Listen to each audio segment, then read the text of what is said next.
Welcome back, everybody. Ladies and gentlemen, welcome to the Critical Ops Circuit Season 5 final tournament. It was just a few days ago that we saw you all here for the main tournament grand finals, and now we are here for the final tournament for North America. Hope you're all having a wonderful, I believe, Friday afternoon for us in Pacific, maybe evening if you're in, Eastern time, maybe even Saturday morning, depending on where you are in the world. But thank you all for joining us so much. I'm here joined by my co-caster Warren, and we have some really great games today. This is a little bit of a longer weekend given the fact that we've been doing main tournaments in the past. But Warren, why don't you kind of walk us through how we got here, as well as what the format is and what people can expect to see later today. All right, we are here all weekend for the final tournament. Critical Ops Season 5 has been going on for a few months now. There were two qualifier tournaments that led into main tournaments. The top 16 teams of each open qualifier tournament advanced to a main tournament where we broadcast the semifinals and finals. Every team playing in the main tournament won cash prizes as well as qualifier points for today's final tournament. The four teams that earned the most qualifier points through that first series of tournaments over the last few months have qualified for the final tournament, which for North America is this weekend. And so here we can see a lot of the teams that are going to be playing here. Underestimated, Elevate, Xenocide, and Dynamic Gaming. These are the four teams that will be competing as the top four teams with points and, well above the rest. 15, 15, 14, and 14. So those are going to be the four teams stacking up today. But let's show you what the bracket looks like. Typically you've seen a lot of those, quarterfinals, semifinals, round of 16, grand finals, and it's not going to be exactly that this way. It's going to be a little bit different here for this final tournament. And so just to take a look here, you can see here the winners round number one. That's basically what's happening today. Dynamic Gaming versus Underestimated, as well as Elevate versus Xenocide. So that's going to be our first matchup of these. These are going to be best of ones as well. And so tomorrow you'll be seeing the consolidation round one, as well as the winners finals, as well as the consolidation finals. And then on Sunday we'll be seeing the grand finals as well. So Warren, why don't you kind of, it's a lot of critical ops this weekend, a little bit less today, a little bit more tomorrow, and ending up with the grand finals on Sunday. That's a best of five. But what are these teams fighting for? They are fighting for, there it is, first through fourth place, cash prizes to each. Fourth place will get $200. That's the last place team in this tournament, as well as credits and premium cases. Third place, a $500 cash prize. Second place, an $800 cash prize with progressively more in-game credits, event cases, and premium cases. First place, the champion of the final tournament for Critical Ops Circuit Season 5, will win $2,000 in cash per region, as well as a unique Circuit Season 5 champion skin. This is a skin only available to the winners of Circuit Season 5. Circuit Season 4 winners don't get it, devs don't get it, casters don't get it. Only members of each region's championship team will get this skin, and we're about to show it to you. Yeah, it's a beautiful skin. If you've been here before, you've seen it. It is the Season 5 M4 skin, that champion reward. Very, very nice there. Nice gold, along with some, shining silver and some black as well to, round things out there. So a very nice skin, and I hope we can... I'll be excited to see this in the future again. But obviously, we've seen the team that has, won quite a few times before, Xenocide, and they are in the, final tournament this time around. So maybe they'll continue their streak. Maybe one of the other three teams in this, final tournament will make a different impact and maybe put Xenocide's legacy here as the winners of final tournament down. We'll see here. Underestimated and Dynamic Gaming will be our first match of the day, so very excited to see that one here, ladies and gentlemen. And so we'll be very excited to see it. It's a bunch of teams. I think these two teams are the lesser rated teams of the two, right? People I think are more familiar with Elevate and Xenocide, but Underestimated and Dynamic Gaming, to say the least. Underestimated, well, they performed very, very, very well last time around. We did see them have a very nice reverse sweep against Elevate. So they won in a 2-1 fashion for last main tournament number 2. And in the grand finals, they also came back to win versus that of Xenocide. And Xenocide are the current winners. So, underestimated, not to be underestimated at the very least now. They are very, very well equipped to do well. On the other side of things, Dynamic Gaming, they, have had a little bit of a tougher time. But obviously, they're in the final tournament. So, Warren, why don't we kind of look through the rosters a little bit? Yeah, first let's check out the roster 4 underestimated. They won the last main tournament. They won it as underdogs. They also had a 5th place showing in main tournament number 1 here in season 5. But it's a new-ish roster. You can see by their maps played, 10-1, 4 lost. Elevate and Xenocide as teams both have a great many more maps. But looking at the players, Arm, Carson, Argonaut, Vpop, Def, Raptor, Chele, Galaxy, they've got strong ratings. They've got good map presence. We'll probably see Argonaut, Vpop, Chele, Galaxy today. But yeah, 1.76, 1.55. Definitely, we're calling them underdogs, but this team has some firepower and a demonstrated ability to win against the teams that are traditionally the top teams in the circuit. That being said, though, Warren, underestimated are very good when it comes to those best of threes, and typically they do lose their first game. And in the past few games, they've lost the first game and come back to reverse sweep it. That being said, this time around, they only have this one game to go off of, right? Today's game is a best of 1. It is not a best of 3 that they are typically used to, and used to maybe if they're having a slow start in that first game, they won't get that second chance. They will get that second chance tomorrow, but not today. So they have to make sure they're on point today. On the other side of things, we have that of Dynamic Gaming. They are very well-established team, as you can see here on the screen as we pull it up. Chris, Pretzels, Andrew, Juice, Callum, Max, Ruben, as well as Ariat. Very, very established players. You can see lots of maps played over their careers. Maybe this team hasn't played that many maps, and maybe their win-loss ratio isn't as good, but they have a lot more experience, I would say, than that whole entire roster of underestimated. Though underestimated, they have played a lot of games here. Dynamic Game, you can see second place for that main tournament number 1, as well as 4th place in that main tournament number 2. They were, eventually they eventually did fall to that of Xenocide. So Xenocide did come back and win that, 2-0 fashion against that Dynamic Gaming. So that's why they finished 4th. But ladies and gentlemen, I'm still very excited here. We have a pretty fun matchup, especially since these are best of 1s, right? So the picks and bans are going to be a little bit different. Warren, why don't we kind of walk through what the picks and bans are going to look like? Yeah, let's check it out. We'll do them right now. Underestimated, Dynamic, both going to ban few maps, and looks like no soar at all from underestimated. So that newish map straight out of the map pool. No raid from Dynamic Gaming, which is interesting. We've actually seen a lot of raid in season 5 for the first time. Port ban comes in from underestimated, and I believe one more ban from Dynamic Gaming. Legacy, okay. Legacy has been a very frequent ban. It was once quite a common map, and now Plaza is banned out. So lots and lots of bans before we pick. Grounded is banned out. Village is banned out, so we won't be able to cast Village today. And, oh wow, Bureau banned, and the deciding map, the only map that wasn't banned, Canals. And we very rarely see Canals here in North America. A very European map, so this should be really exciting. Canals, indeed. Not a map that we do see very often, like you mentioned. And I think that I'm going to be very excited. You know why? Because looking at the stats here, underestimated have 0 maps played so far on Canals. Dynamic Gaming have 3 maps played on Canals, 3 maps lost on Canals. This is just historical data, ladies and gentlemen. So basically, this is a coin flip. We don't know what underestimated are going to come out with, and we know that Dynamic Gaming are not the strongest on Canals. So Warren, a very interesting kind of setup that we have here. These two teams are not necessarily the best prepared for Canals. I think it seems they kind of were like, oh, Canals is in the map pool. I guess we have to figure out what to do with Canals. And that's kind of what we're ending up on. So what do you think is going to happen here on Canals?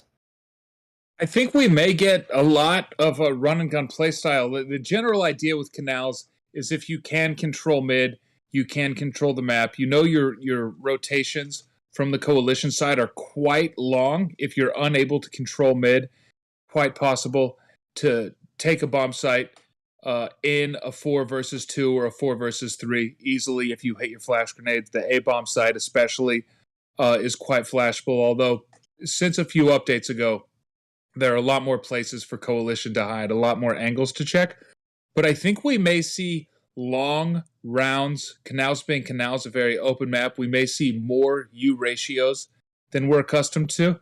But I think we'll see a lot of trying to bait out rotations. It's really easy to just be mid, have presence in mid, and be required to take duels.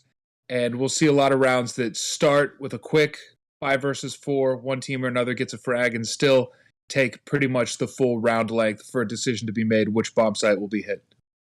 Interesting. Yeah, I think it's also going to be, quite a bit of utility push. And given the fact that there's been a lot more, cover put out for the coalition side, I think Cafe is going to be a pretty important part of the map, right? Because from Cafe, you can cover off B for the most part. Right? I mean, you can't cover off B long, but usually players have folks playing on the bomb side. So with Cafe, you can see up over towards that mid, the boat area, as well as over towards A main. And A main is a typical area where they're going to hit the A bomb site from, or even towards tunnels, right? Tunnels is a great rotation spot where maybe they want to get control of mid, and they get one kill on the breach side, and maybe they'll fall back. So on the coalition side, if I think whichever team's on the coalition side, if they're able to control that cafe area, it'll be very beneficial for them, as well as tunnels, right? Those are a little bit less talked about areas, but I think the utility usage is going to be very important here, because those flashbangs, we've seen full side executes that have gone very successfully because of a flashbang, right? The coalition side, maybe they were ready for this push, but they weren't ready for the flash. So I think that's something to keep in mind as well. And yeah, the U ratio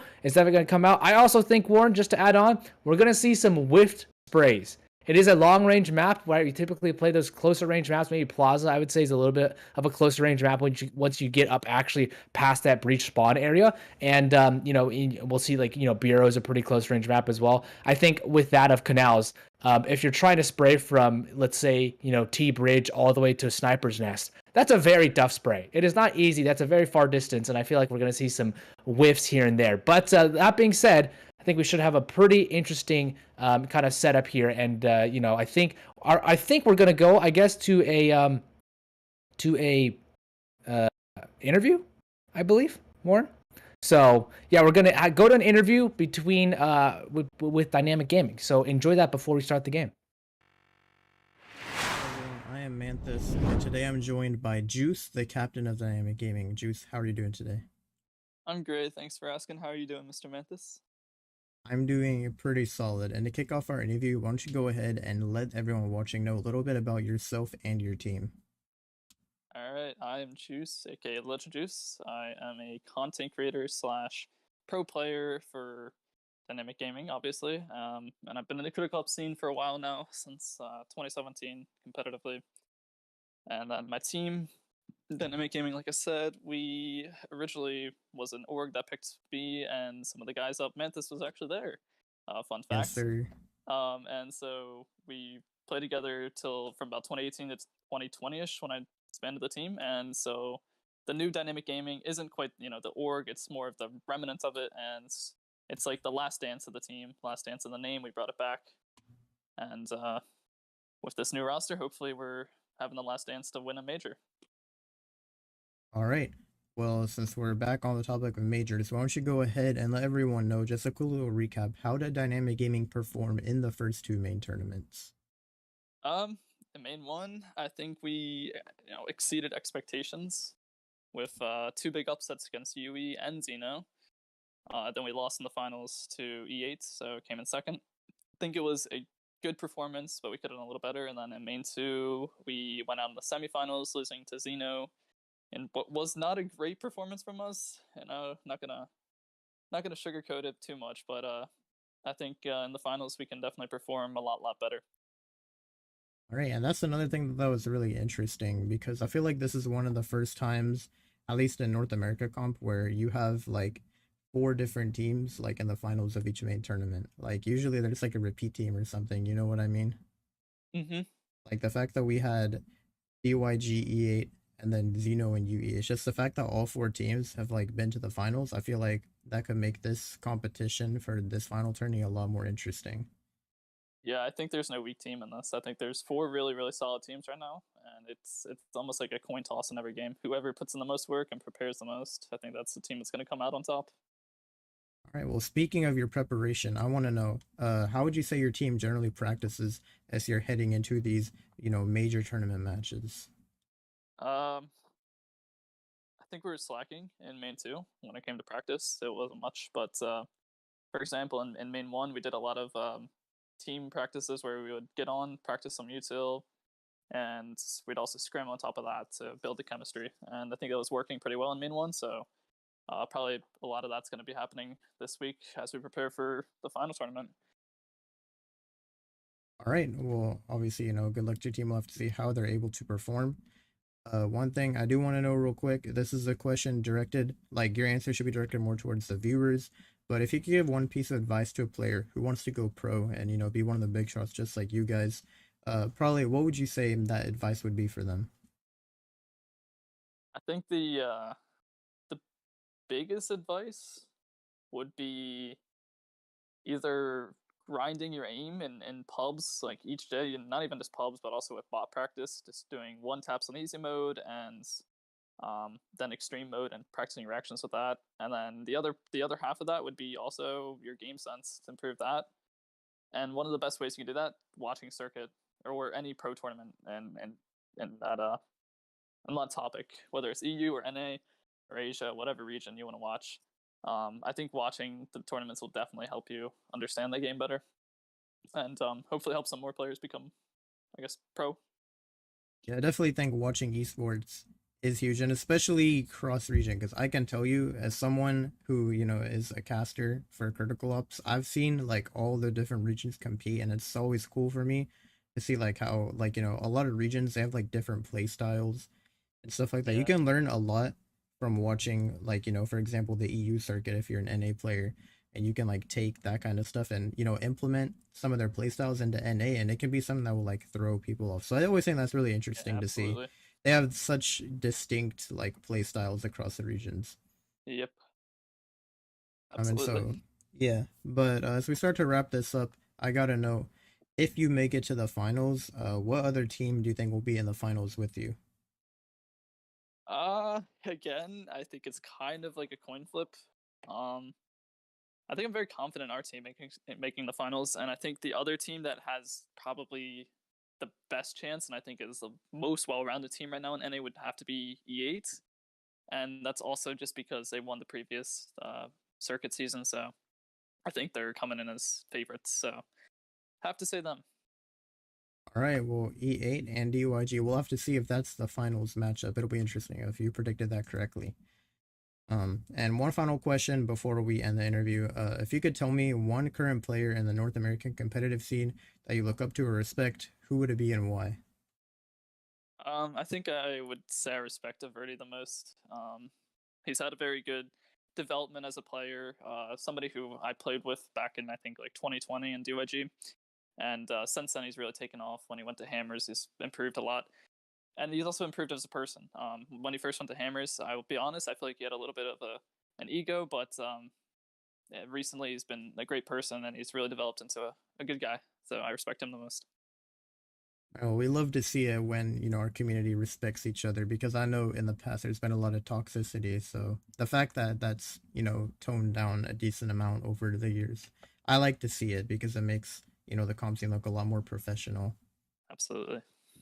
But anyways, yeah, thank you so much for coming out to this interview, Juice, and good luck to Dynamic Gaming in the final tournament. Thank you. Hello, everyone. I am Manifest, and today I'm joined by Azik from Underestimated. How are you doing? I'm doing good. How are you doing? Pretty solid. And we do have an interview with you today as we're in the finals of Circuit. So to get this kicked off, why don't you go ahead and let the viewers know a little bit about yourself and your team?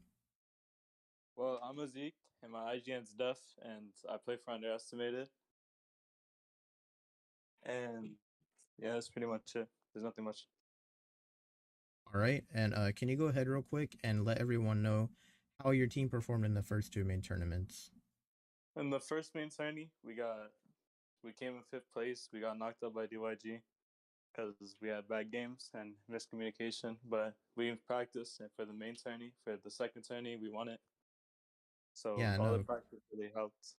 yeah, congratulations on winning the second one, by the way. And I think that was really interesting. It's probably like one of the first times I've seen it in circuit history where you have two teams in the finals of one main tournament, and then you have two different teams in the finals of the second main tournament. That usually doesn't happen often. You usually see like a repeat team in the finals both times. So I thought that was really interesting that we basically get four different teams in all of the finals. Um, but anyways, why don't you go ahead and tell me, because I want to know, how does your team generally practice as you're heading into these big tournament matches? Well, we play scrims during the week, and we play the maps that we're supposed to play for the circuit. So we try to come up with new strats while we're playing the maps, and we try to like think outside the box, and then we just practice them. If they execute well, we do them in the tourney. So you guys just you come up with new strats, practice them in scrim, see how it goes and stuff like that. Yeah. All right, well that seems like a pretty good strategy. We'll have to see if it ends up working out for you in this circuit. And then one other question. This is more directed towards the viewers because there are a lot of people that would like to go pro. And so what I want to know, a question for you, is if you gave one piece of advice to a player on what he should do if he wants to become pro, what would that advice be? Well, to be honest, if you want to become pro, you should just keep practicing. Cause I wasn't really that good before. Like to be honest, like a couple months ago, and then I started practicing more, I guess, in a way. And then I was doing good in tourneys, so I got picked up by underestimated. So they gave me like my first chance because I wasn't known back then. Yeah. So they gave me my first chance, and then I started playing well with them. So. And so when you say practice, what specifically do you say they should practice? Like, are you talking their aim or something like that? Just try to get better crosshair placement. Try to think smarter. Like just get your game sense up, like your game awareness, and then you'll probably be fine. All right, well, that's some pretty solid advice. And then another thing I want to know is if you made it to the finals, what other team in NA right now do you think is going to be, like, what team basically do you think would be in the finals with you? With us, I would say probably I have Zeno being in the finals with us. I think Xeno will be in the finals. Yeah, they have tourney experience, and they've won a lot of tourneys, so I'm guessing like, and they're grinding now. I've seen them on like every day, so they're practicing for this. So I wouldn't be surprised if they made it to finals. I know a lot of people were surprised when they lost in the semis last time. So the fact that, you know, they came back and had a good performance in main tourney number 2, I won't be surprised if we see them in the finals as well. Yeah, yeah. But I got one final question for you as we start to wrap this up. So I gotta know, in the current North American competitive scene, who is one player that you look up to or respect? I would have to say Averti because, like I said before, he gave me a chance, and then I took the chance, and I started doing well with him. So and every time we're down or anything, he just keeps our head up, and he always tells us we can come back. On Legacy versus E8, when we were down 4-0 on T side, when they were on T side, we were on CT, and Legacy is a pretty heavy CT sided map. He kept our head up, and we won it. So you think he does a good job of, I guess, keeping your mental state up when it comes to making sure the team doesn't like give up? Yeah, he's a great leader. And I know a lot of people will say that esports, it's not really, like, yes, obviously there's mechanical things to worry about and stuff like that, but when it comes to like the best of the best, it's like a lot of people say it's way more of a mental game. Would you agree with that? Yeah, because if you're down, you're like you have the feeling of not wanting to play no more because you just have that like feeling of you losing. So if you keep your head up, then you're gonna have like a slight chance of you not losing. You know what I mean? Yeah, no, I definitely know. So definitely mentality is a huge part of it. But anyways, thank you so much, Aziz, for coming out to this interview, and good luck to your team Underestimated in the finals of Circuit. Thank you, I appreciate it.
very nice insights from those two teams right there. And we're going to be seeing these two teams battle it up here on the map of Canals very shortly, Warren. I think this should be a pretty exciting one. Before we dive into it, what do you think the match score is going to be, and who do you think is going to win?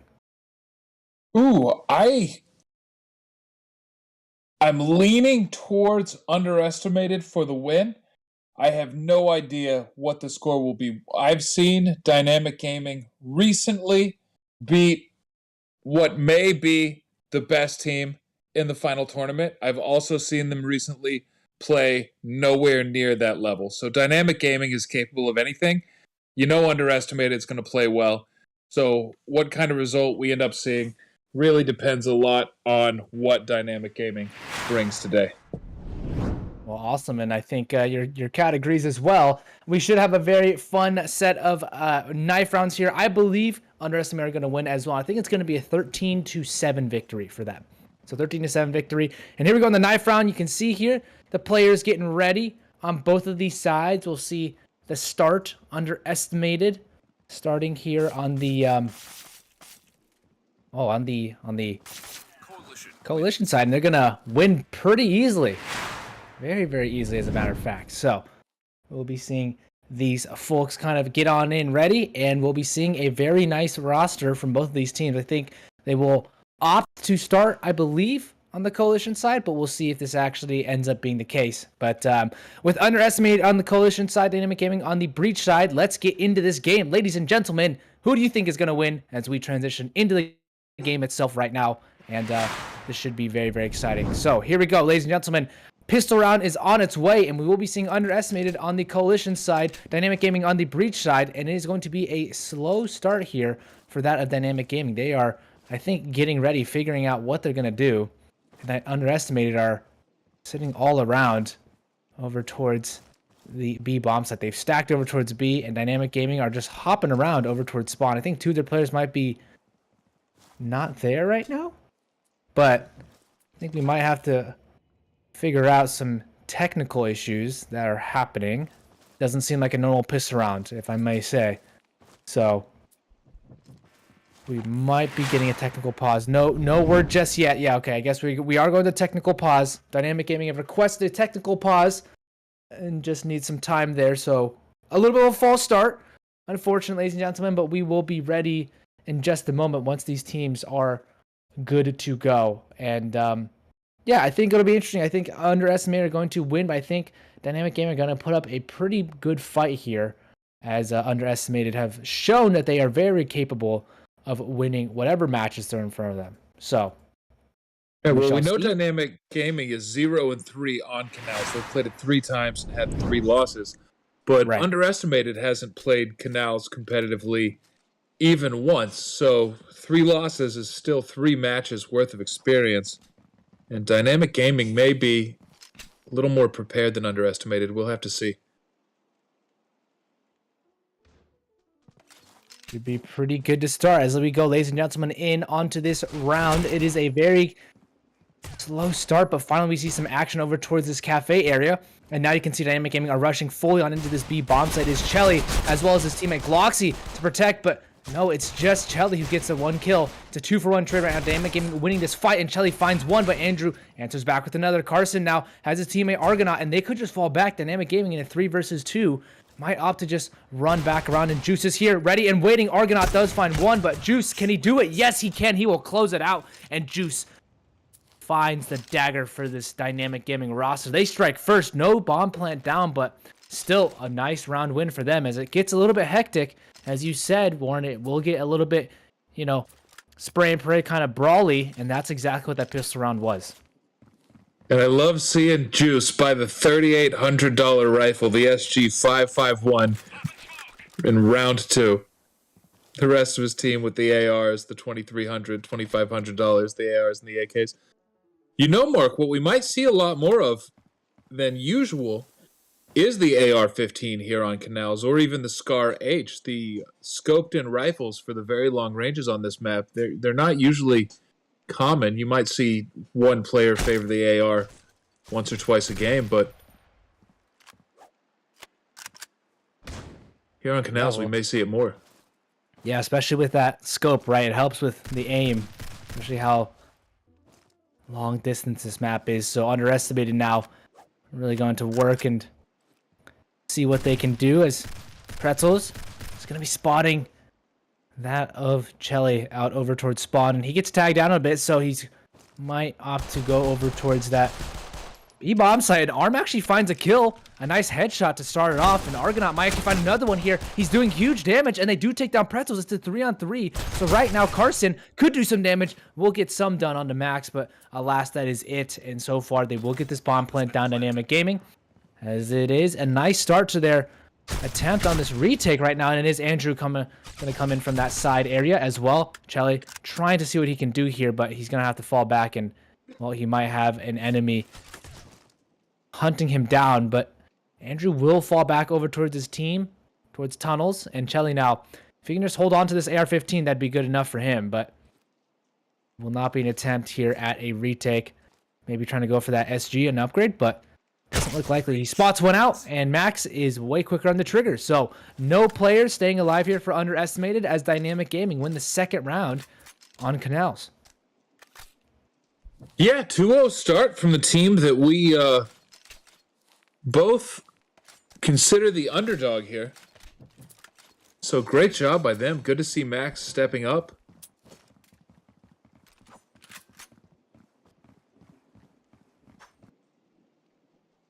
And there's the U ratio. Early. Chelly in the sniper's nest. He's smoked off completely. Oh, Chelly, a nice start with that U ratio. His arm now tries to tag team up. He does find that kill in the Pretzels, and now underestimated, looking to pounce now that they have the weapons. The M4s, the AUGs, the U ratios coming alive, and you can see a diverse set of weaponry for underestimated as it is just Andrew to peek over towards B long slightly. Be him versus Argonaut if that fight does end up happening, and Andrew now testing his chances. He is alone on that side of the map. There's Argonaut though, and he will win that duel. That nade does good damage onto Argonaut, but still a 5 versus 2, heavily favoring underestimated right now. The bomb just sits all the way over towards that mid-bridge area, or T-bridge actually. An area doesn't have much to do. Juice as well, just on the AK, and they might try and opt towards A because they only have 30 seconds left. They know there's defense over towards B, and they could isolate these defenders on A, but there are 2. If not, 3 as well. Chelly can very quickly rotate, and so Gloxy will find that first kill. He is fully blinded, but that spray stops Ariat from going in further, and Chelly takes him down. All 5 players for underestimated staying alive, and they deny the bomb plant as well. So Dynamic Gaming, an unsuccessful first rifle round and underestimated, that is very beneficial for their economy as they get to maintain most of their money. Yeah, Dynamic Gaming just staying on pistols. Completely broken after that round. And I love Should be Chelly. a tie game. Yeah. Yeah, 2 kills with that U ratio. A U ratio popping off on Canals can make the game almost impossible to play for the other team.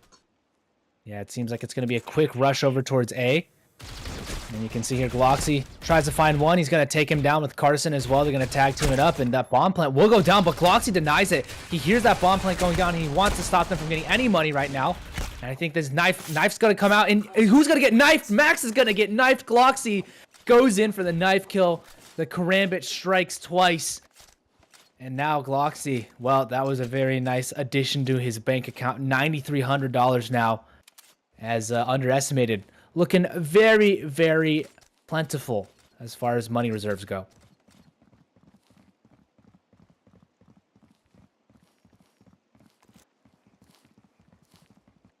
Pretzel's on that MR96 with this broken by. And Arm won this duel in the 3rd round. He backs away from the upper catwalk movement. Oh, okay, Max is able to take him out, but he does a good amount of damage to Pretzels and Juice. Yeah, there were a lot of players there, so I don't think it was easy to aim at any single one of them, especially getting shot by so many different angles. And right now, Argonaut is going to have a world of hurt against him, but no, he's able to get that first kill on the Andrew. And right now, Argonaut falling back, his team with the advantage. As Carson now does take a little bit of damage, and he actually will get taken down, but Gloxy's going to strike here. And could he answer back right now? He's lacking just a bit, and he's going to get taken out by Pretzels. Going to go for that trade kill, but Pretzels will get one in return, but the HP still favoring underestimated here, and that bomb is making its way on over towards that B bomb site, whereas Argonaut just rotated off of B. And right now, Chelly over towards that tunnels and elbow area should know that there's no one going over towards A. And so you still see Argonaut sitting out over towards that spawn area. I think they should be very well aware now. And finally, they're going to be rotating off over towards B. It's going to be a slow retake. They are not very close to this bomb site just yet. So Argonaut now. Oh, Chelly. Could he find the timing here? He spots one. That flash goes out. He knows one's at least towards Cafe. And Argonaut can confirm that. But do they know that both are coming over towards Cafe? This will be tough. If they had a smoke grenade, they could maybe make this one a little bit easier. But Max spots one out. Chelly gets that kill. And he's able to get the defuse. It comes down to the 1 versus 1. But underestimated 7. Very nice, or not 6 kills for Chelly as they get round number 5 for themselves, a 1-round advantage. So 2 in a row for Dynamic Gaming, 3 strike back here for underestimated. Yeah, Chelly at the top of the scoreboard with 6 kills. I've got to say, it's only 5 rounds into the game. We'll see how it plays out. But a few of those kills came from very, very fast shots. Very impressive flicks.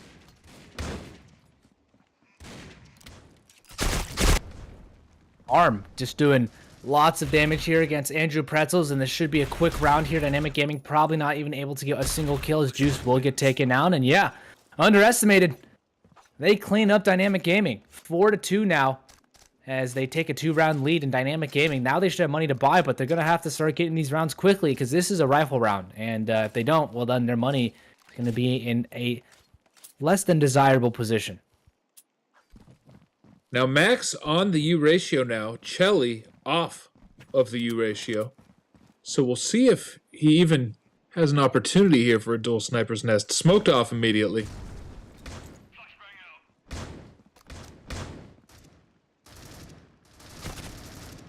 Chelly just peering out over towards that mid bridge. I think he spots one. He spots 2. He can't get both kills. Can he get the 3rd?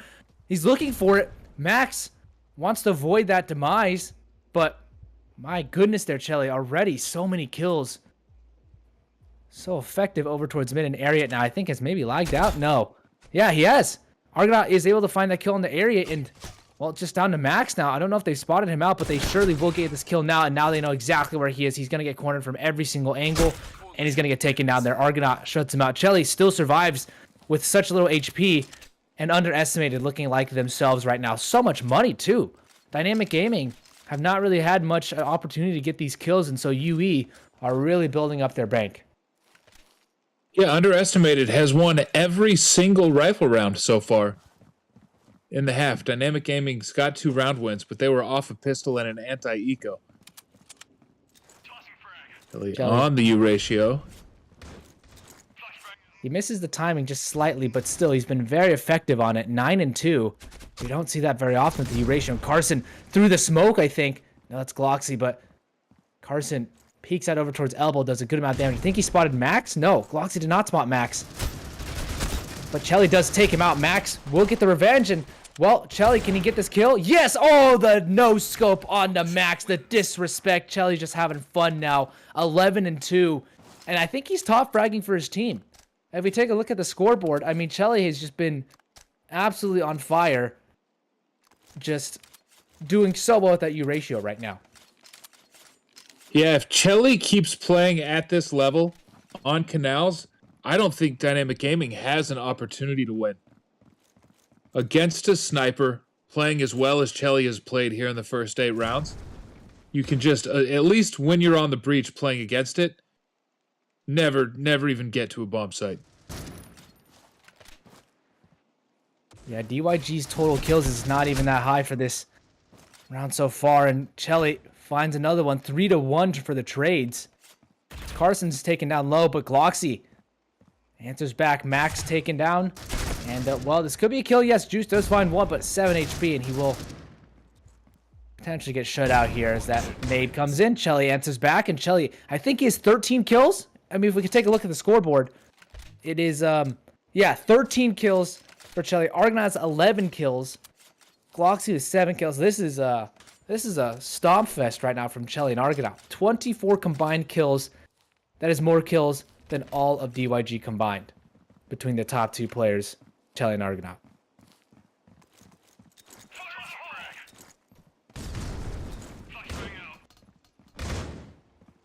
It's going to be a quick B long push, so now underestimate know for sure it's not going to be an A hit, or not going to be a B hit. It is going to be an A hit, in fact. And so I think they're aware Carson is just going to run through now. Is he going to get these killed? No, he's not. Sacrifices his life. And interestingly enough, they abandoned the A bomb site even after they'd pushed up all the way over towards B. A very, very interesting choice. I'm not sure what the coordination behind that was, but it seems like they have this retake on lock and key. Gloxy will walk through now. Gonna get spotted from behind. Doesn't even check out Cubby area. And Max will shoot out 2. Chelly now has to answer back, and he's not gonna be able to find one. So really, Argonaut's gonna have to do a lot of damage. He does find 1. Does he find 2? Yes. And can he take down Pretzels? I think it's gonna be a kill here. Yes, Pretzels does find 1, finds 2. And Dynamic Gaming answer back. A very, very strange choice of events there for Underestimate to abandon the bomb site. But Dynamic Gaming, they take full control of it, and they're able to capitalize, bringing themselves to round number 3. Yeah, great job by Dynamic Gaming, showing they can win a rifle round and also playing well. Some things like that smoke grenade to A mid when Chelly missed his first U ratio shot on the retake is just a team playing well, a team making good use of utility, a team executing. And they've only got 3 rounds now, but still, it's good to see them play well. You can't call it completely a stomp. You can say on the back of how well Chelly is shooting, Underestimated certainly has accumulated a round advantage, but Dynamic Gaming is playing well here.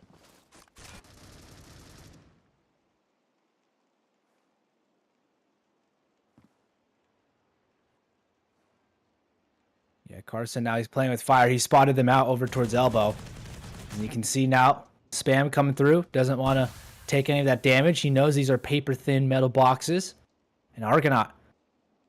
In this 1 versus 1 with their Andrew, Argonauts won this historically, so we'll see if Andrew turns the tide this time around. But Carson will have a plethora of players to shoot at. Dynamic Gaming will breach on in, and Gloxy unable to get a single kill here.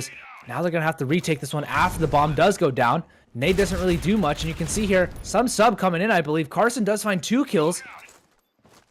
And that flashbang will come out here as this retake is on for sure. 4 versus 3 as Andrew, Area, and Juice try and hold on to this bomb site. It is going to be Area to fall. And what more can they do here? The bomb planted for them over at A main, but Juice is going to find 1, going to find 2 as well. Can they smoke it off? I don't know if they can. They're going to try and go for this defuse right now.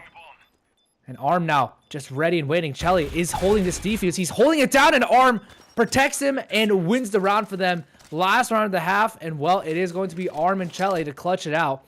So I think now Dynamic Gaming, they have one too many players in this server. Someone's going to have to be booted for sure. And I think, yeah, okay. So, that was,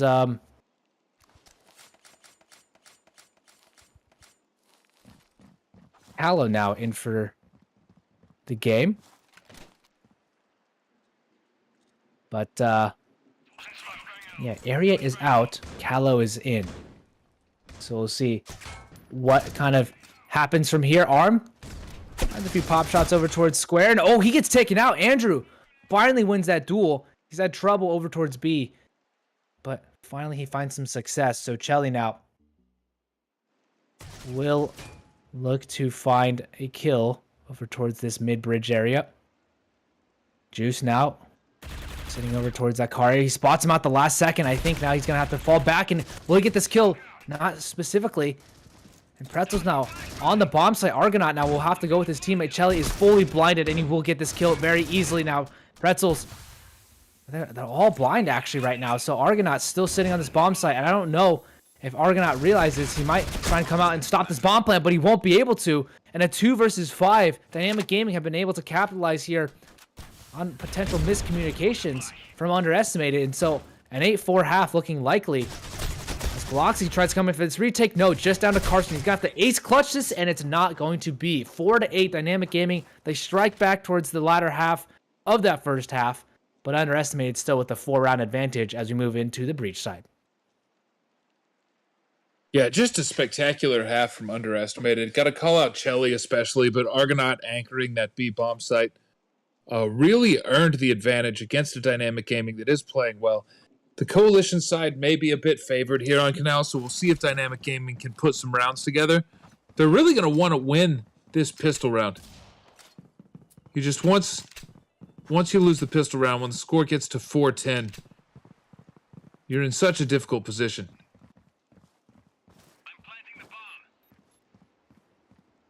Bomb will go down on the A site very quickly, yeah. This is going to be a bloody retake, Warren. Let's see here. It's going to be a very quick fight. Dynamic Gaming win that first one over towards Elbow, but will they be able to breach onto this bomb site? They will. Armed though, Argonaut Carson, they answer back for so many more. Peace Callow, can he answer this one? No, he can't. He can't finish off Callow. Or Callow can't finish off Arm at that last second, and Callow, oh my goodness, came so close to clutching it out. Almost that 3K very instantly, that XD. Shooting rapidly, but underestimated clutch. Arm had so little HP.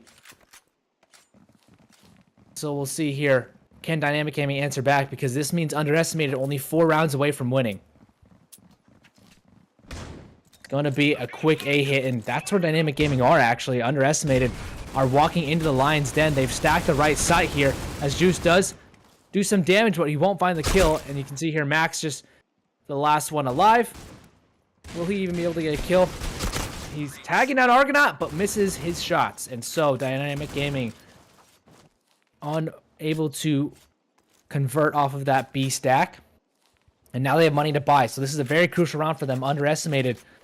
Looking at an early match point if Dynamic Gaming can hold this one on.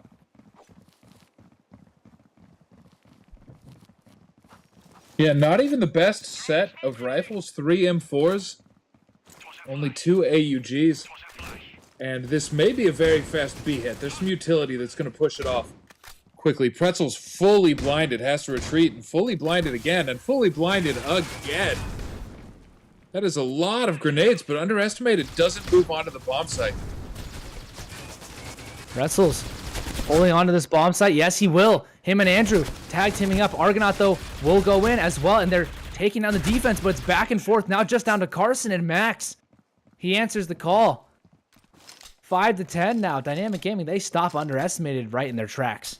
Yeah, great rifle round from Dynamic Gaming. Those rotations were so fast. As soon as they called out, you know, once you've eaten 4 flash grenades, you know there's at least 4 players coming onto the A site. You can call for the whole team to get over there. And they did, and they did quickly. Now we'll see here. Here's a chance for Dynamic Gaming to recover, right? 5 rounds their name, and Pretzels is going to line up 4 kills. Oh my goodness, Pretzels. Can he get the ace? He's going to flash himself in. Wants to find that last kill to Argonaut. And yes, he will ace it out. Pretzels gives them that hope that they needed, that morale boost. And Dynamic Gaming must be elated in their voice chat. Yeah, spectacular. An ace. And an ace with the M4. I love the M4. But one thing about it is that magazine doesn't last very long. It fires very quickly. And he was able to get 5 kills with 1 mag. That's impressive accuracy. Great spray transfer. Exactly. They lined up for him, so he's able to use that to his advantage. But now Underestimated, they say, all right, we're done playing games. We're here to win. And so Max eats that flashbang, but no one to push off of that flash over towards B. So Underestimated now have more map control than Dynamic Gaming would like. Dynamic Gaming pushed back to their bomb sites. And Pretzels does get taken down. Arm finds a kill over from that main area, and Callum now will get flashed out. Roxy might push in front of the nade, but actually sits behind it. Arm finds another frag, and Callum now gets stuck between a rock and a hard place, and Max can't do anything either. Underestimated 2 rounds away from taking this map and securing their spot in the winners finals tomorrow. Yeah, Underestimated looking poised to move on to the winners bracket. Juice on the U ratio now. But it looks like as well as Dynamic Gaming are playing, Underestimated are just firing a bit too hot. Oh, lots of flashbangs exchanged from both sides here. Those go all out over towards B, and so you can see the rotations coming in quickly now. Everyone from Dynamic Gaming trying to hold their horses is underestimated. Try and peek out here, but they don't really have much utility. Max finds that sliver onto Arm, and he gets taken out. So Chelly, they do find one, but they're stuck right now over towards Cafe. And with no utility, they're going to have to fight their way out of this one, and they don't want to do that. Yeah, caught in a U ratio crossfire. They're hoping that maybe they've rotated off, but DYG are staying strong on this B bomb site. They are aware that there could be rotation, and that's why they've placed Callow all the way over towards Elbow, and he's going to start flanking them slowly now. Carson does find one. Actually, they might have a chance into this bomb site, but Gloxy does get taken out. Carson, I don't think he's aware of these players, both over towards Sniper's Nest, as well as that corner area. So just down to Carson now versus Callow, and Callow will shoot him from the back. So underestimated. No round for them. Dynamic Gaming pull it back, and it's 7-11. Yeah, with an opportunity to retrieve that second fall in U ratio, Callow chooses to get the SG551 instead. So great success off the double sniper, but moving back into a single sniper, and only against pistols. Dynamic Gaming bringing this back to close. Callow. Again, a pistol rush. Again, a spray down. Can he get an ace? No. He does get 3K. He's going to have to call on backup from his teammates to make this one complete. And so Juice now will fall at the hand of Carson, but Carson would have to get a 1 versus 3 to clutch this one out, and that would be very, very tough. Yeah, Max with that sniper has the exit of Cafe locked down towards the B bomb site. Carson wants to move towards A through mid. Pretzel's just very ready for it. And underestimated. Not as lopsided of a game as they might have hoped. Dynamic Gaming are making quite a bit of an effort here in hopes to maybe push underestimated to their limits. They still have 3 rounds to go to even tie up the game, and if underestimated win this, well, they're on match point. Max takes the U ratio right back to the B bomb site. Not even stepping into the sniper's nest. Oh, yes, he is. Here he is now. And he might get an easy pot shot here. A very smart play. That of Chelly. And Carson now could catch Callow off guard. He does.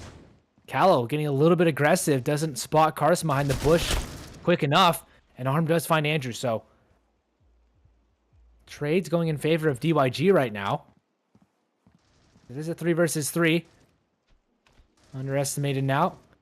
Don't have much to do. Argonaut taken out, so Arm and Chelly, but Arm does find one. So Max and Pretzels to come together to defend these bomb sites, and well, Chelly could catch Pretzels way off guard, and he will get that kill. So now just down to Max. He's all the way over towards B, but he might spot the bomb, actually. I don't think they have control of the bomb. So if he knows exactly where he is, then, well, it'll have to come to him. But I don't know if he spotted it. He does spot it just then. And Max could just hold behind this corner. 30 seconds left, too. It could be very tough for him to hold on. Yeah, he may get the spray down here. It depends all on timing. There's going to be some luck involved, but it looks like Max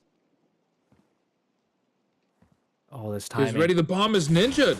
Oh, Chelly's able to take the bomb away. Will he be able to get this bomb plant down in time? Arm does get taken out, but Chelly now is running so he can plant this bomb as quick as he can. Yes. With 3 seconds left, he will get this bomb plant down, and Max now realizes he has to go for this retake, and it will not be easy. 2 HP versus Chelly's 50. And Chelly, well, he could win this one right here. Yes, he does. And he puts underestimated on a match point.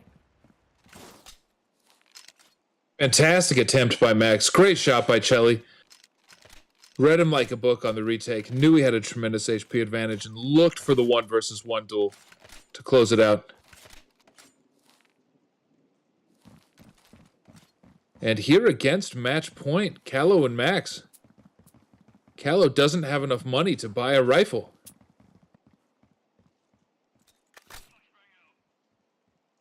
She was playing so close to the smoke. Still doesn't see Chelly pass by. Arm takes down Juice, so now underestimated their reach side efforts are coming to fruition, and it's just 3 kills that separate them in this winner's finals. Pretzels does find 1 kill. He finds 2. He lines him up, and Max as well enters back. Maybe this dream is a little bit further fetched than they thought, but Carson, no. Argonaut finds 1. It's just down to 1 versus 1 now. Carson and Pretzels, how it came down to it. Pretzels now, the top frag for them.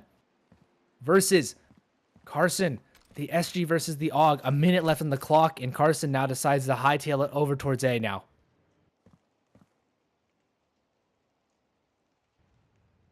An absolute game of hide and seek. Either player could get the timing here. Oh, Carson, does he Pretzels, spot him? does he see Carson, him? does he spot him? Oh, Carson wins it out. They both spotted each other and underestimated, are going to the winners finals. What a last second ditch effort there. A very nicely done there from Carson, but what I would have to say, very nicely played from DYG. A game much closer than I thought would happen. Well, it was a 13-8 victory. I predicted a 13-7, but still, very nicely done there from underestimated. Yeah, well played by both teams. Congratulations, underestimated, moving forward into the winners bracket tomorrow. And I'm excited to see what Dynamic Gaming can do continuing to play tomorrow from the losers bracket. Yeah, I think Dynamic Gaming have resiliency. They've obviously shown that they can make this one a bit closer than maybe we initially thought. So this will be a very interesting set of matches coming tomorrow, but we still have to figure out who are they going to be playing tomorrow, right? Who are underestimated going to be playing in the winners finals, and who are Dynamic Gaming going to be playing in the losers finals, or the consolidation round number 1. So, ladies and gentlemen, we should be going to a quick little break here with some interviews between that of Elevate and Xenocide, and then we'll be back for a very nice matchup between Elevate and Xenocide, and we'll get back to you shortly. Enjoy the interviews. Hello everyone, I am Manthus, and today I'm being joined by Rap from Team Elevate. How are you doing? I'm doing wonderful. How about you? Doing fantastic. And to get us kicked off with this interview, why don't you go ahead and let all the viewers know a little bit about yourself and your team. All right, so my name is Shlomi, but y'all know me as Rap. And pretty much I've been playing with these guys for a while. We won last circuit, we won MES, so pretty sure we know what we're doing. So, yeah. All right, well, we like to hear you guys were the previous circuit champions, so obviously I think you guys are going to be pretty strong going into this. So obviously you just said you won the last one, but can you tell us how you did in the first 2 main tournaments for this circuit? To be honest, I don't know how they did in the first one because I was rarely playing. But, in the second one, my team did kind of terrible. So nothing new, though. I can't 1v5 all the time. I saw it coming, so yeah. In the first main tournament, though, Elevate did win, correct? Yes, they did. All right, so at least they have, that first main tournament, on the board for them. They should at least be able to, have a little confidence going into these finals. So one question I want to know for you, and I guess a lot of people watching as well also want to know, is how would you say your team generally practices before these circuit matches? Like, are you guys running some sort of drills or something like that? Like, how do you guys get prepared going into the finals of circuit? I'm gonna keep it a $150 with you right now, bro. I only hop on for tournaments. The team be scrimming a lot though without me, so yeah, that's how they practice, just scrimming a lot, I guess. So you personally don't practice a lot with them, but you think the rest of the team does a lot more in-depth practice and scrimming and stuff like that? Sure. Oh yeah, for sure. Yeah. That's interesting. Yeah. I usually don't hear that from a lot of people, like, oh, I only get on for tournaments, I don't practice with them. So it's interesting to see if your chemistry, like how well it is with them. But anyways, if you could give one piece of advice to a player who basically wants to go pro and like be competing in circuit and stuff like that, what would you basically tell them they should do to get on that level as you guys? I'm gonna say just try to talk to a lot of pros first and get to know them so you can get more involved in the scene. And then at the same time, just work on your gameplay. Just like get better at the game. All right, so getting better at your aim and talking to pros are probably the 2 things you would say. Yeah. Is there a reason you say speaking with pros is something that they should do? So you can learn new things and just like get more involved. Just try to meet new people, and you'll just get your way in there somehow. Yeah, like get a name for yourself, I guess. Yeah, exactly. All right, well that makes sense. So I guess getting your name out there can help a lot of people to go pro. So that's some good Yeah. advice. Um, and then we're starting to wrap this up, but I do want to know if you make it to the finals, which other team do you think is going to advance to the finals with you? I'm gonna say UE because, bro, they play like 24/7. They just practice the game a lot. So yeah, them. You think they're putting in the most amount of practice out of all the NA teams right now? Oh yeah, for sure, definitely. All right, well, I guess we'll have to see if they end up making to the finals and also if Elevate can end up being there as well to respond with them. And I've got one final question for you before we wrap up this interview. So I want to know who's one player you look up to or respect? Um, I don't really look up to no players because there's no one like to look up to when you're the best already. So I know people be looking up to me now, especially Minty. I know damn well he looking up to me right now. No, like literally, he's like 5'2". So yeah, All right, well, thank you for coming out to this interview and good luck to your team yeah. in the finals. Thank you. Hello, everyone. I'm Manthus, and I'm joined by Josh from Xenocide. Josh, how are you doing? I'm doing good. How are you? I'm doing great. And we have an interview set up with you for the finals of Circuit. And to kick it off, why don't you go ahead and let the viewers know a little bit about yourself and your team? Right. So my name is One Josh, or as a lot of people know, Ottawa, and I'm a player for Xenocide. Uh, I've been in this team for a while. The old Xenocide and Team Privilege. I've been under Clutch for a while, and a bit about our team is we're a kind of an OG team. As most of you guys know, we won a lot of tourneys in 2021, almost all the tourneys, and yeah, that's just our team. Yeah, I know you guys definitely have a lot of rings, probably the most out of any NA team. Yeah. And speaking of your performance, by the way, why don't you go ahead and let everyone just a quick little recap? How did Xenocide perform in the first two main tournaments?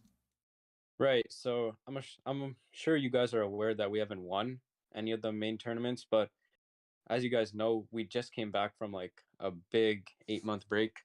So Yeah, being in the stream for both of the months is still a pretty good accomplishment, but that's obviously not what we're looking for. We did get out in semis, and then we did get out in finals like a week ago. So I think that's still pretty good based on like that we were banned or like on a break for 8 months, and all of these players have been playing consistently for these 8 months.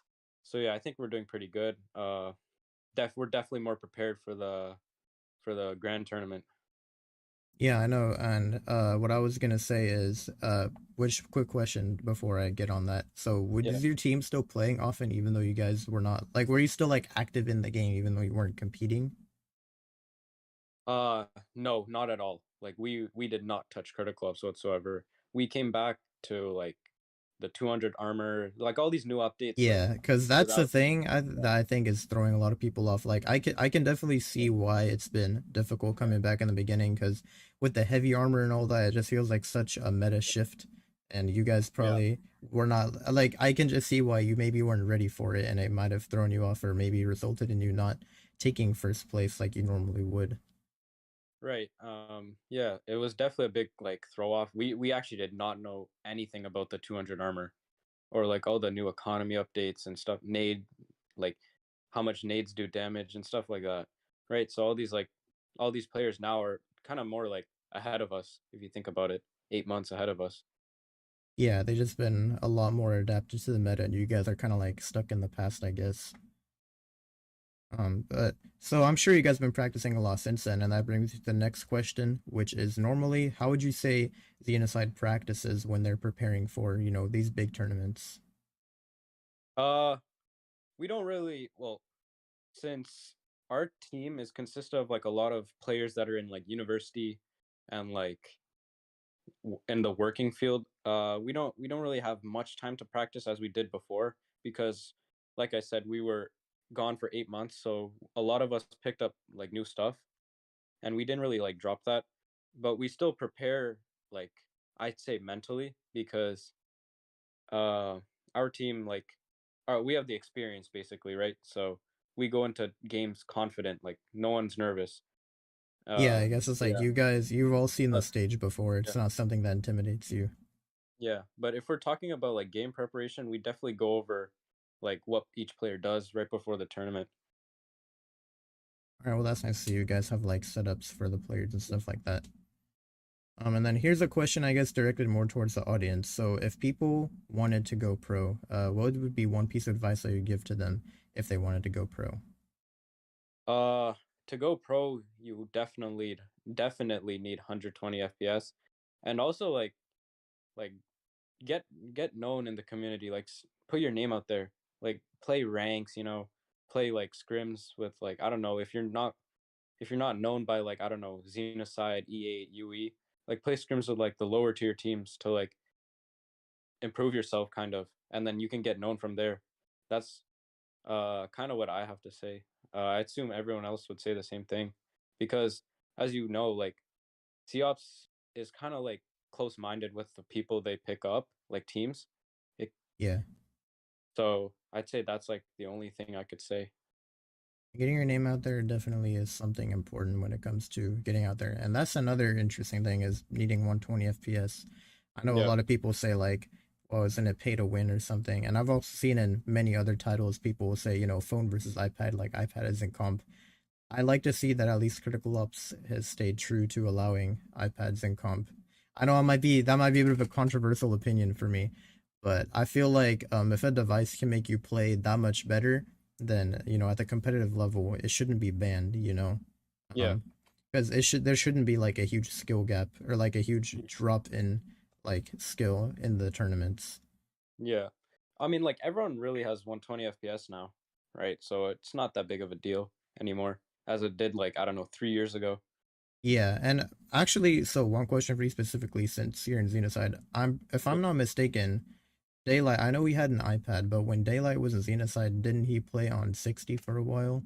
Yep. First circuit, he was actually on 60 frames, but that kind of didn't like change how he played because he was surrounded by like probably the best 120 players at the time. I know he didn't Yeah, win for cricket, but like he was surrounded by like Clutch and players like that, right? So like he was still performing with it. So and then he was already good with 60 FPS. So if you just yeah, bring 120 to and the table, I feel like it's not as much 120 as it is having an iPad because if you yeah, have the iPad, it's just you'll be better. So 60 FPS iPad, it's nice to see that he was like one of the best players. yeah. I think Daylight was the best player like in the when he had 120. There was no doubt about it. You saw it in second circuit. So I definitely remember his achievements. He was an yeah, incredible player. yeah. But anyways, uh, as we start to wrap this up, I gotta know if you make it to the finals, what's the other team that you think is going to be competing in the finals with you? I think it would be underestimated UE. They're strategically probably one of the best teams right now, gun skill wise as well. I don't really see us playing DYG. I think they're gonna not be as big as a competition as UE or E8, but I can see UE making it further than E8. All right, well, we'll have to see if they end up being in the finals and if you end up being in the finals. And one final question before we close off the interview. So, Yeah. who's one player currently in the North American competitive scene that you would say you look up to or respect? I respect. If I have to choose one person and I can't choose my teammates, I'm gonna choose Gloxy, only because he is an ex teammate from IFL, and IFL is where I started my like kind of competitive journey, and it's good seeing him winning. As he beat us last month or like last week, if you want to say Yeah. that. So yeah, it's kind of good seeing like the old IFL player, not old, but like the 2020 IFL winning. All right. Well, that's a very good answer. I definitely know Galaxy is a player to respect. Yeah, Well, thank you so much for coming out to this interview, and good luck to Xenocide in the final tournament. no problem. Thank you.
Lost Aura getting that lineup he needs, and he gets the ace. Isaac gonna get shot out from behind here again by Hoodie.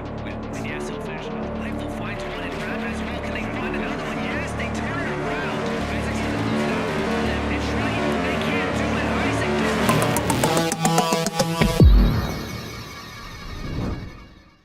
Welcome back, ladies and gentlemen. A very nice matchup there between the two teams of Underestimated and Dynamic Gaming. Underestimated going to be going into the winners finals tomorrow, and Dynamic Gaming in the consolidation round 1.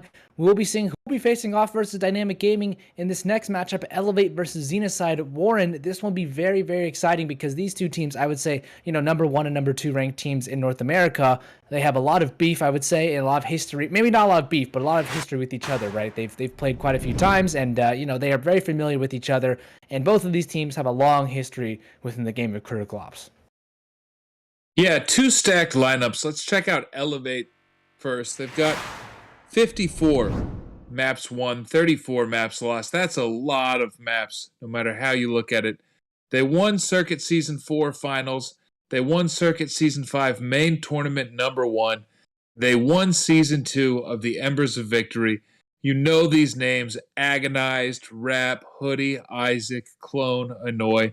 They've all got above a 1.0 rating. They've got firepower. They've got experience across the whole roster. Names I didn't say, like Capo and Troop. They just, these are the top 2 teams in North America. You know these names. You know they can play. Whatever they're bringing today is going to be scary.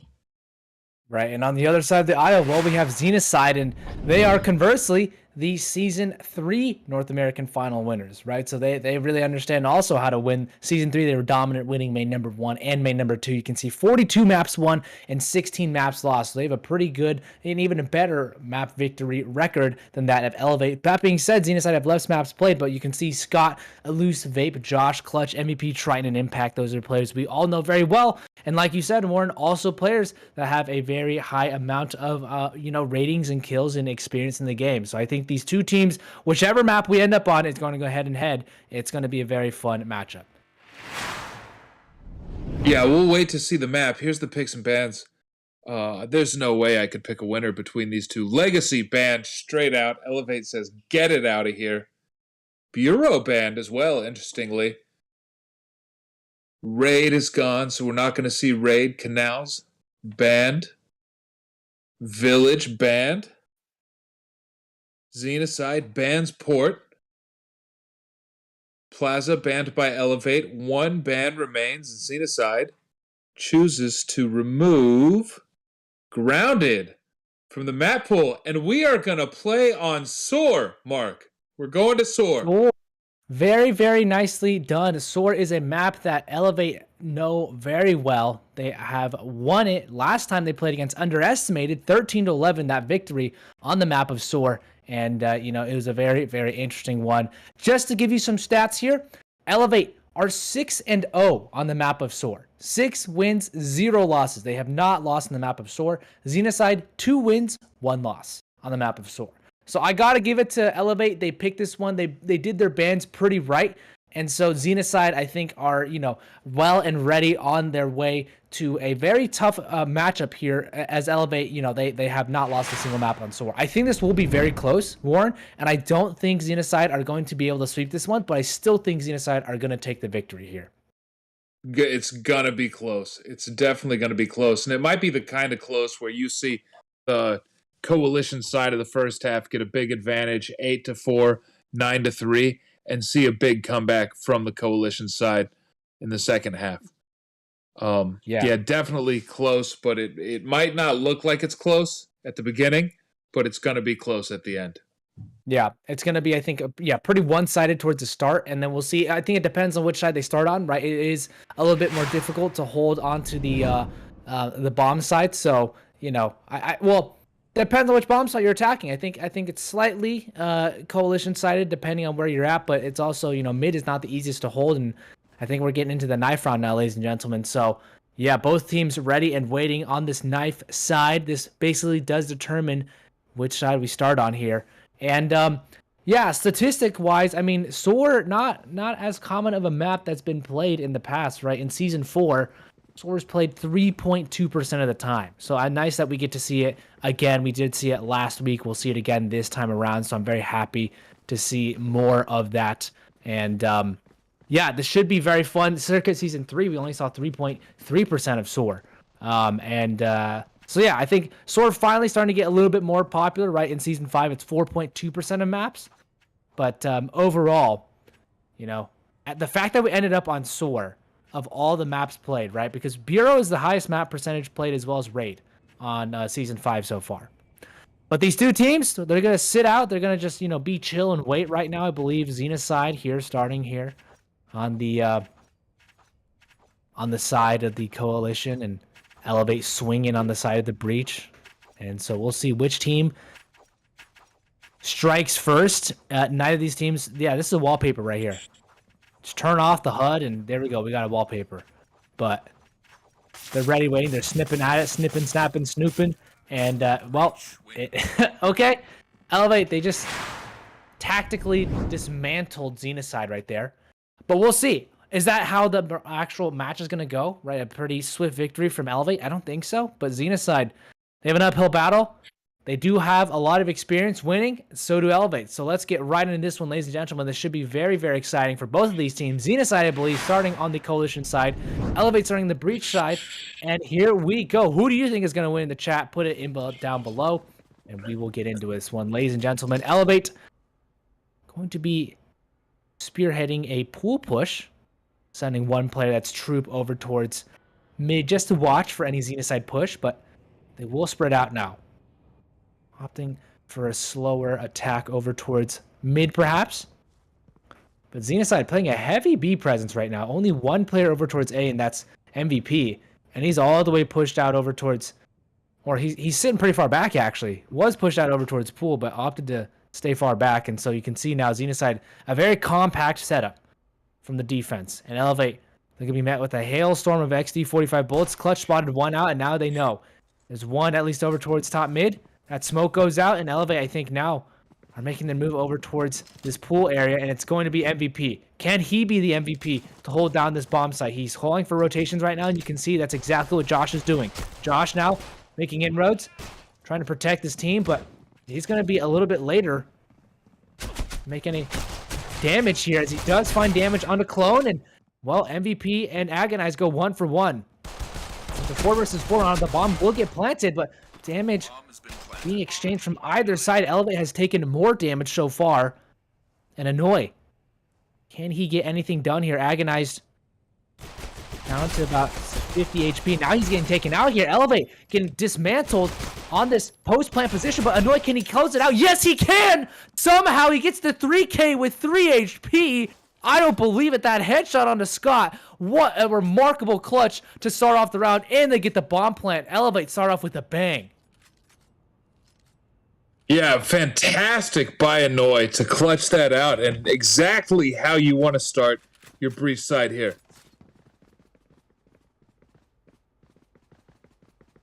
Agonized in the server. Annoy holding that knife out, feeling cool. And nothing but pistols here. Elevate could abuse any part of the map. There's always a risk when you push up A long that there is an FP6 shotgun on this anti-eco round. Can be very effective from this position. Xenocide didn't buy one, but Elevate doesn't know that yet.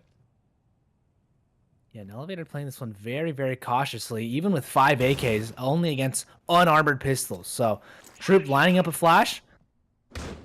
Trying to see, oh, that's a perfect flash too. Scott, even behind the pillar, was fully blinded. They've evidently done their research here, Elevate. So they know how to flash perfectly and how to make sure they can clear out areas methodically. Though, that being said, there's about 45 seconds left on the clock, and yet Elevate haven't made a move yet. So they're going to have to make a quick move eventually. These bomb sites, you know, they're rotating all the way around from A long over towards mid and pool area. So I think they're going to end up going over towards pool. This could go actually quite wrong for Elevate. if they rotate perfectly here, Xenocide could really cause some distraction. And yeah, they are rotating all the way over towards A. Lots of players from Xenocide ready for this push, and with only 15 seconds left, Elevate could be met with an unopposing enemy here, but they do get this bomb plant down. Josh does find one, and the bomb does get planted. Vape does only find some damage, and Annoying Agonized. They mitigate any threat that happened there. Elevate find 2 kills, or Elevate lose 2 players, and Xenocide now have money to buy. Yeah, 2 really interesting flashes from Elevate that round. One into A long. Looked perfect for an entry, but there was no follow-up. And then another flash from B mid to the pool area. Didn't end up flashing anyone. There was no one defending that particular location, but allowed a safe, confident push up pool. Interesting also, Elevate winning the knife round and choosing to start on the breach side here on Soar. I think a lot of thought went into this game, driving the picks and bans towards Soar.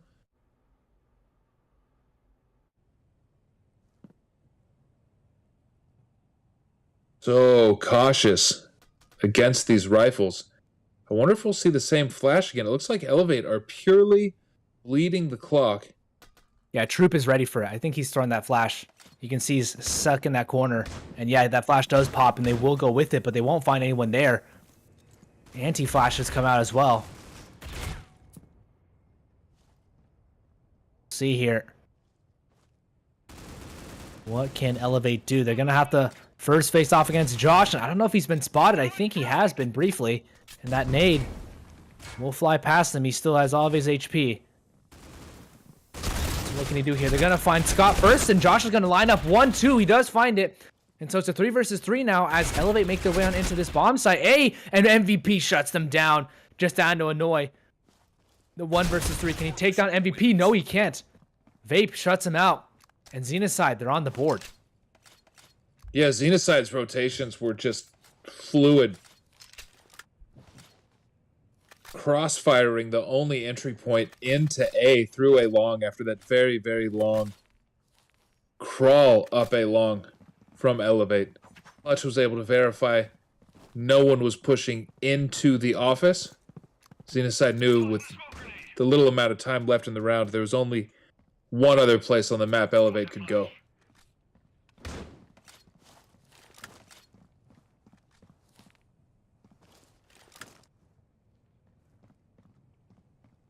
And this is an interesting default that Xenocide is playing.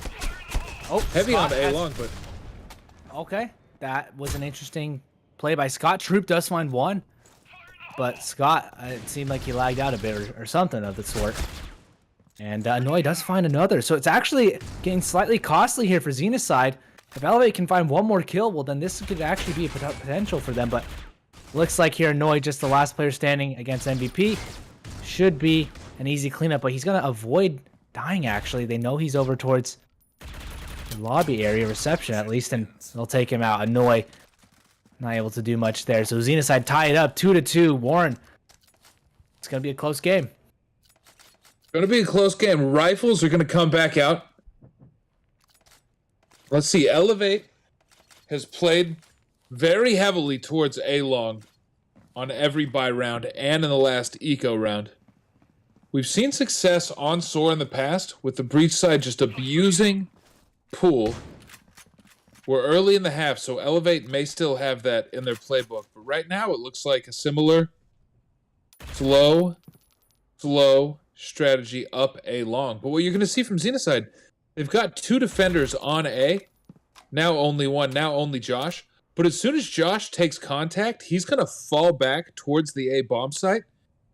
And Scott is going to peek in from office and just verify which direction Elevate goes as they move up A long. Yeah, and they'll send all of the switch. rotations there. Oh, but they get smoked off, so Scott's not able to see much, and he gets naded out, so he really doesn't know. But he actually can tell them that, hey, they're all going over towards A long because they're not going over towards lobby. They're not running in through his smoke, so he knows they're all bunched up over there. And the bullet pellets flying past him verify that. Scott barely staying alive. Oh, the nade. I think he got a little flustered there. Smokes it off, and Well, could he catch him from behind? It is going to be a heavy defense from Xenocide now, but Clone does find 1 kill, and 30 seconds left on the clock. MVP could line them up. No, he doesn't. Only gets 1. Troop answers back already, and now just down to Josh. He does find 1. Can he find the second? Yes, he can. Can he find the third? Yes, he can! Line him up and knock him down. Josh is ready here, and Vape as well. Answers the call. It is Josh. That 3K, very nicely done there. And Xenocide, they take the lead. Yeah, and it seems like Xenocide's default coalition defense strategy is really just about as perfect as it can get against what Elevate has done for the last few rounds.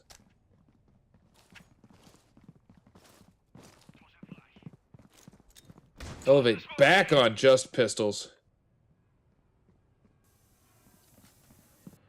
I'd really like to see some pool abuse from Elevate. Maybe not on this pistol round. A headshot Alright, through clutch. smoke. Yeah. Clone doesn't like that.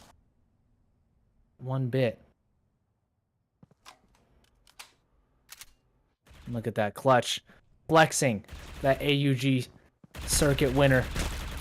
And MVP does find Agonize. So just down to Isaac now. It should just be a very easy cleanup, as he will get shut out there. No players dying for Xenocide, so money being built up for them. As we move on into round number 7, Elevate should have money to buy. And Xenocide looking quite strong on the Coalition side.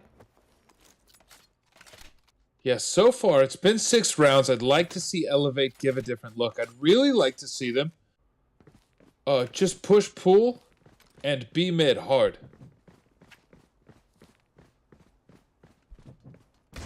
They've spent many rounds 5 stacked and really telegraphed as well. On this scenario, there's no contest for them taking pool. Even this flash grenade. Yeah. It'll push MVP off.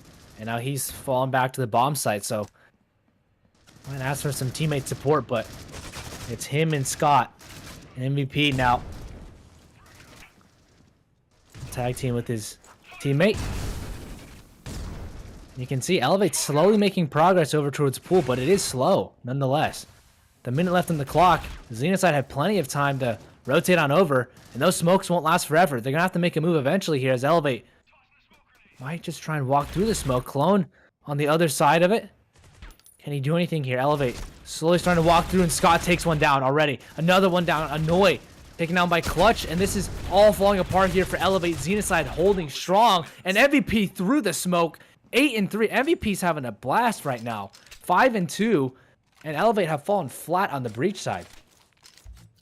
Absolutely very flat. These 5 stacks of players moving so slowly towards a bomb site. Xenocide's just able to rotate their entire team to a choke point, setting up crossfires into a choke point, entering the A bomb site, and Elevate moving so slowly with so little time left in the round. When they finally move on to a bomb site, the Xenocide doesn't have to wonder where they are or where they might be. Much faster movement up A long this round. 1:20 left in the round. They've also penetrated the office, so we could get Scott. some great shots in the back from Agonized here. Oh my goodness here. It's going back and forth. Elevate making this one tight as they're working for it. Xenocide have to jump through their own flashes. You can see here. Vape will get the kill actually on the Agonize. The bomb will get planted down, but Troop does find Vape. And so now just down to Scott. A 1 versus 2. Troop and Isaac, though, on around half HP. So this is very doable here for Scott. If he can find the right timings. If he can isolate these into 1v1s. Troop. First point of contact will be Isaac. And Scott actually will take him out, but Troop clutches it out for his team. And 3 rounds for Elevate. They're keeping it close. Yeah, 8 rounds into the half, 5 versus 3. No idea how this is going to play out. Everybody with rifles again. Maybe we'll see that pace from Elevate for another round. Something fast. They send a Troop towards B mid, but he's not pushing. He's not giving presence. He's not jiggle peeking, at least not yet. And this movement towards pool. Pool's being given away for free again. The only risk is this wall spam from Vape. May do a bit of damage, but unlikely. And it doesn't. Ooh, clutch. Oh, wow. This is getting dangerous here for Elevate. The spam through the wall could take a life of an Elevate player, and MVP, he's already gotten many kills through smoke. He's willing to do it again. Elevate now kind of stuck where they're at over towards pool, and they're going to put their team, Troop and Isaac, all the way back around. They're rotating with the bomb. And they really haven't pushed B this much and in this half so far. Yeah, Josh still ready. Josh hasn't rotated to the A bomb site. He's still not rotating, even with this kill against MVP.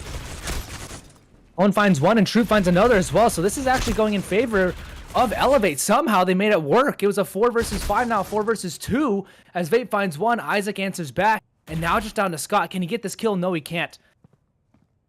And that's going to allow Agonize to rotate all the way back here. The bomb will make its way over towards the B bomb site. And it's a very, very interesting play. You can see here it will be down to Clone. Does get taken out, actually. But the bomb will get safely planted on this B bomb site. And Scott, he met with Agonized. He does not take him out. And Agonized put Elevate one round closer to tying it up with Xenocide. And on the Breach side, this is very good for them. Yeah, 4 on the half and really using the map there. That dual Troop killing Josh on A long forced Xenocide to take some gunfights they would have preferred not to take. Elevate ends up winning that round really mostly on gunfire. They won a lot of duels and they won them across the map. It still ended up chaotic. The bomb finally going down on B, the first B bomb plant even attempted in the half. Look at this. Now Josh has a teammate, and now the tempo is slowed tremendously to the pace we had at the start of the game.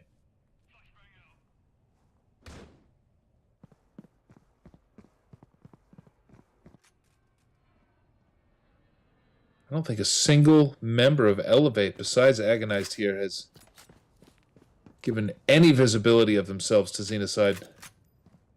Bomb all the way back in spawn. Looks like Josh got some information. He hears that grenade. Clutch is smoked off. This FP6 not going to be useful. Oh, but this crossfire. 1-for-1 trade so far. Isaac and MVP each getting a kill apiece. And Elevate now leaving it down to the last few seconds. 30 seconds left to make this hit work. It's going to be them walking into a crossfire. It will get the kill, but Xenocide ends up winning it. It's just down to Troop now in the 1 versus 3. And with only 15 seconds left, this is going to be very tough. I don't think it's going to be possible. Even with the kills, you won't even get the kills. So Xenocide, 6 rounds to their name.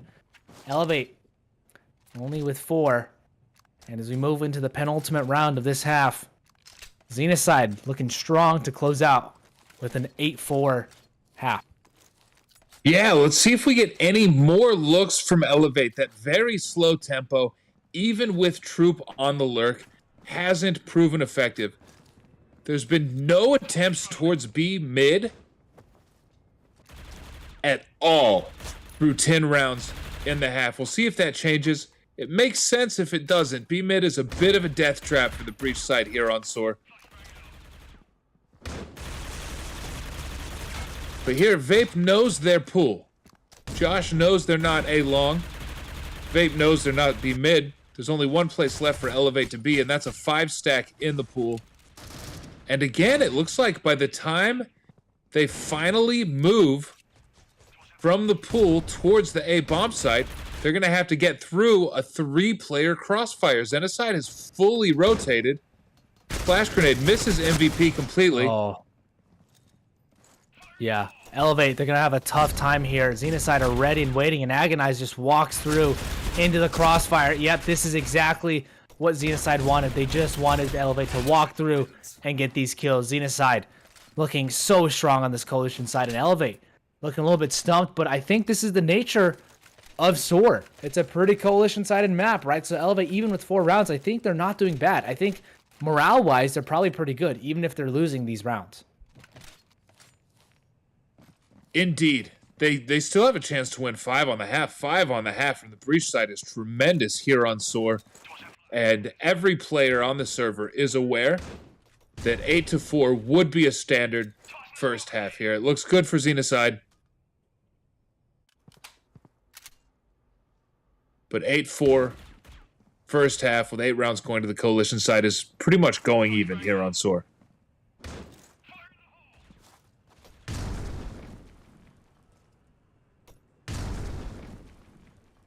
We'll see Agonize. What can he do? He does have a bit of a deficit to make up, and Josh does get taken down. Clone already answers one, and Clutch finds the equalizer. And MVP as well answers back, so Elevate not really able to gain a ton of ground, even after that first initial kill. As they are pushed back over towards mid, and Scott is so aggressive right now. He says it's the last round, I don't have anything to lose. I'm just going to push out. It does a little bit of tickle damage onto Isaac. And now he's just a nuisance in their side. Now they can't be sure that their flank is clear. They have to be worried about multiple angles there. That smoke does go down. Annoy avoids it somehow. He's going to walk quickly past it. The bomb will go down. Annoy does get taken out. Isaac now will have a tough job. He does find 1 kill. It's a 1 versus 2.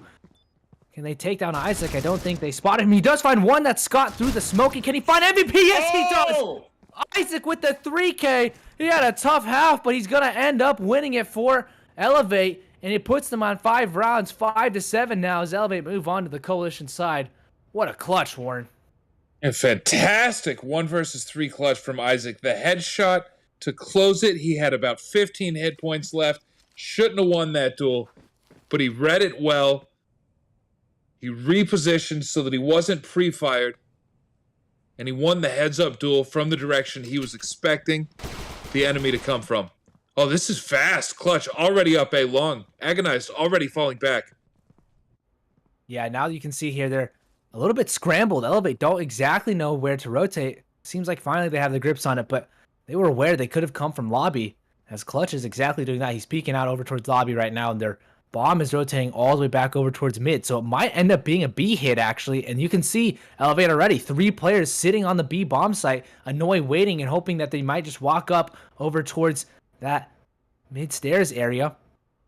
And this is going to be a pincer over towards B, but the rotates will come in, and Elevate are perfectly positioned to stop this push. Xenocide, already 1 falls, and Josh answers back though, but Agonize finds another kill here for Elevate, and Clone answers back. Vape finds 2 kills, but not enough. Agonize now with Troop and a 1 versus 2 MVP as the Clutch just went out. He does have armor, but Agonized and Troop have more HP combined, so this will not be easy as MVP will get shut down by Agonize. Elevate have a good start here on the pistol round. And after this anti-eco, we might be tied right back up. Xenocide didn't plant, so it's unlikely they'll purchase into this round. And there you see the 5 M4s, all the body armor you need, a few grenades. You don't really want to slow down Xenocide on these pistols, though. What's probably going to happen is a rush towards a bomb site, and what's probably going to happen off that is a multi-kill from whoever meets the rush. So you may see Isaac with the... Oh, Troop, unprepared, still grabs 2. A Flash. third. Yeah. It's been very effective, those flashes. Oh, so effective right now. And well, even Isaac gets flashed himself, and I think they're going to try and take out Josh here. Yes, they will. Only 1 player dying, that's Troop, and yep, they've tied it up, Warren. We got a game on our hands. 7-7. Rifles come out. Xenocide's going to want to win this rifle round because if Elevate gets coalition side momentum, whew, going to be tough. Look at this, Mark. Xenocide moving with a 5 stack straight to A long. No default, not working pool, not working B mid. And it looks like similarly, they're just going to bleed the clock. And I think a lot of North American, I mean, I can't even say, no, Soar is such a seldom played map. it's difficult to assess any kind of meta, but it seems like both teams might just want their breach side to come down to gunfights. Oh my goodness, he had a perfect flash there from that of Xenocide. Takes down Annoy. Troop answers back. But yeah, you're right. I think it's the meta is not playing Soar right now. Most teams don't play Soar, so we'll see what continues here. But Elevate have to hold on. They want to take the lead.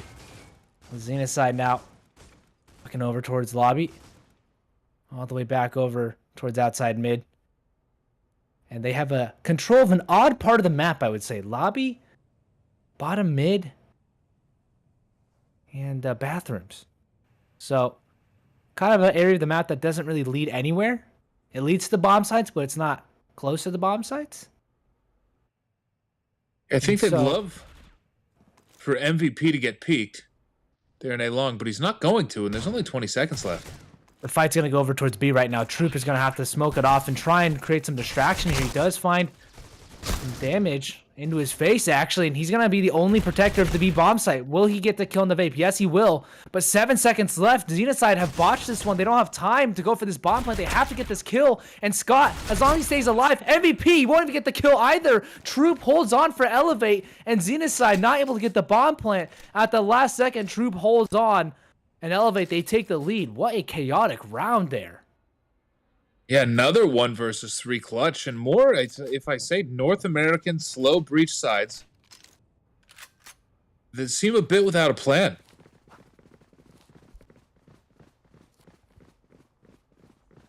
Seems to be exactly what's happening right now. Elevate taking advantage of their lack of needing to have a drive, right? They can just sit back and wait for Xenocide to come to them. They don't have to get aggressive, look for information. If they want to, they can, but they just need to be able to adapt according to whatever aggressive push Xenocide have. A very nice nade there from Annoy.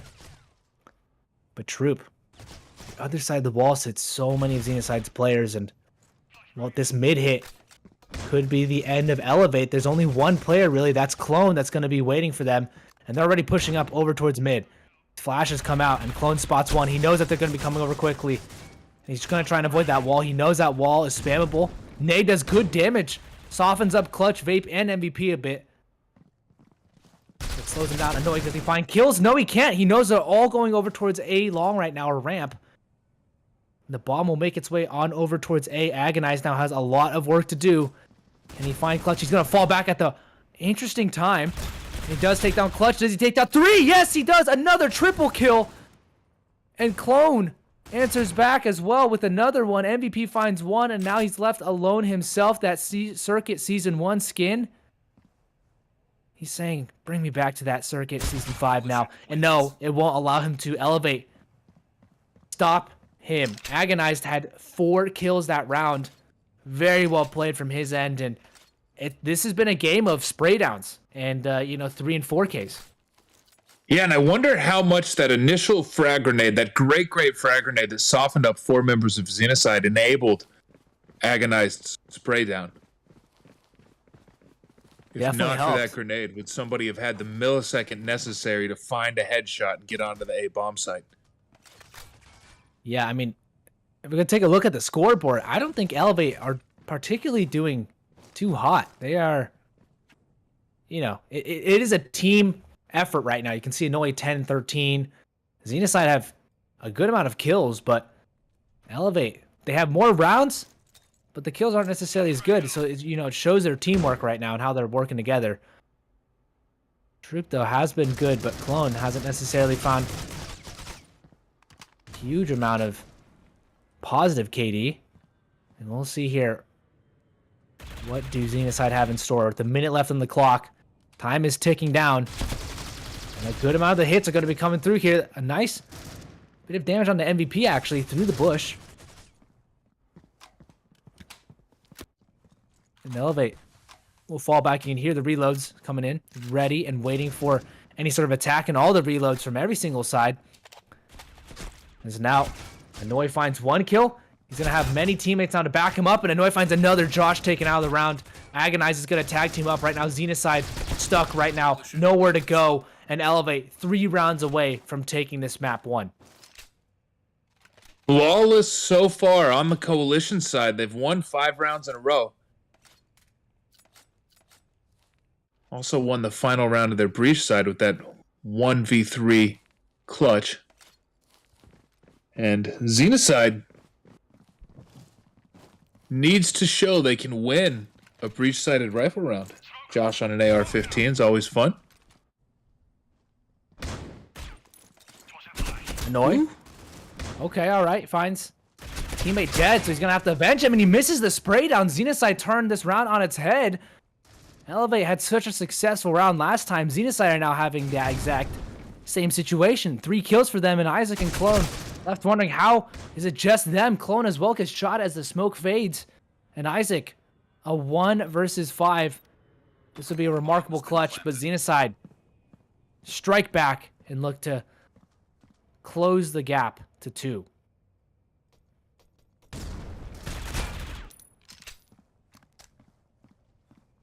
Isaac does find one. Can he take down Vape? No, he can't. Vape the jumping SG shots, and Xenocide 2 rounds the gap now.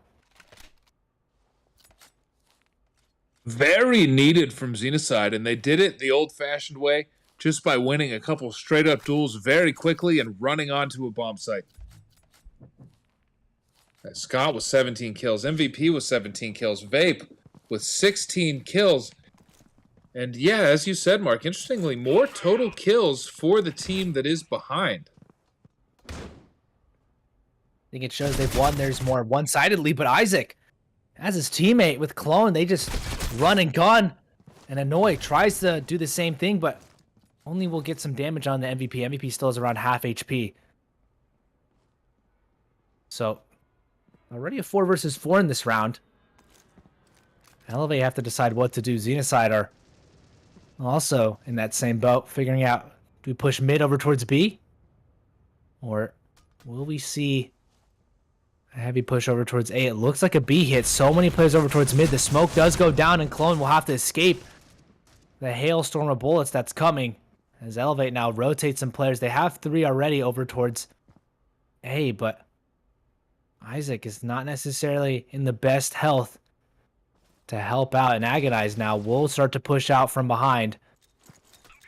Might start to get a good amount of damage on Clone. Does find one. Does he find the next? Scott is taken out as well, and they aren't aware he's still in that corner. Clone lines 3 of them up, and MVP will get taken out as well. Elevate off of the back of Clone sitting in the corner allow themselves to get round number 11.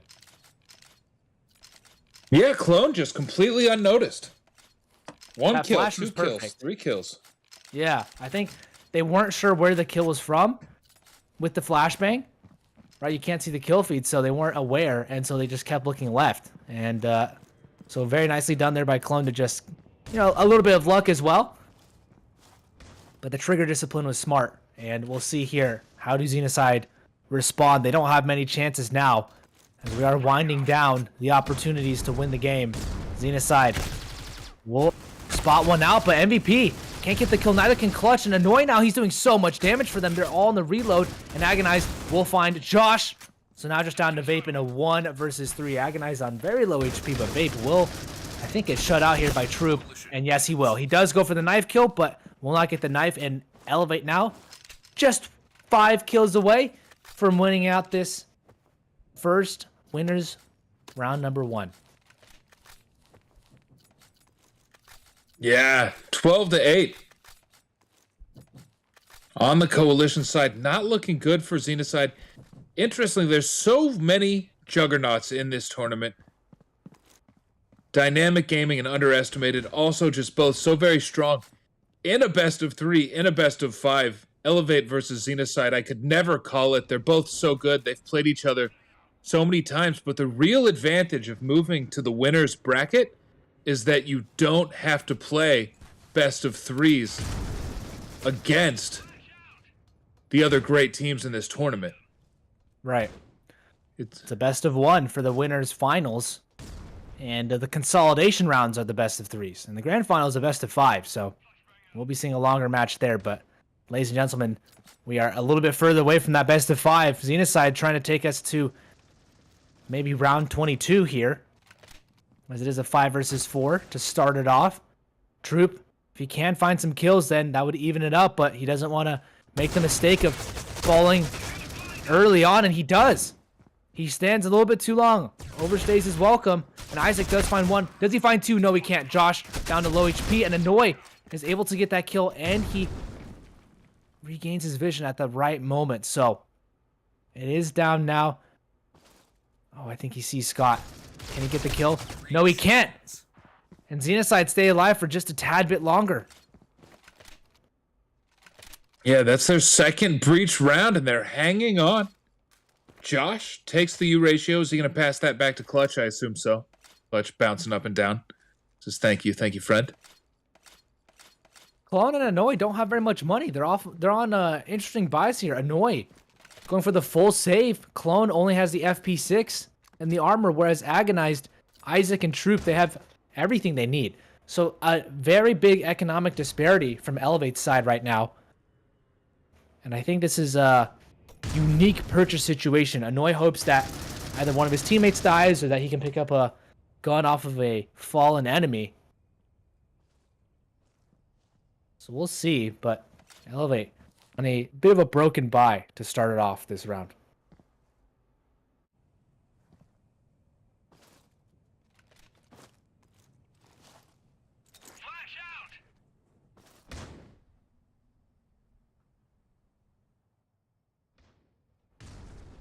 Slow. 1 minute left. A few players stacked towards pool. Not going to meet any resistance. Retreat regardless. A couple players crawling up A long. Only Annoy in the office to stop this. He's smoked off and he's only got a pistol anyway. It's tremendous grenade damage.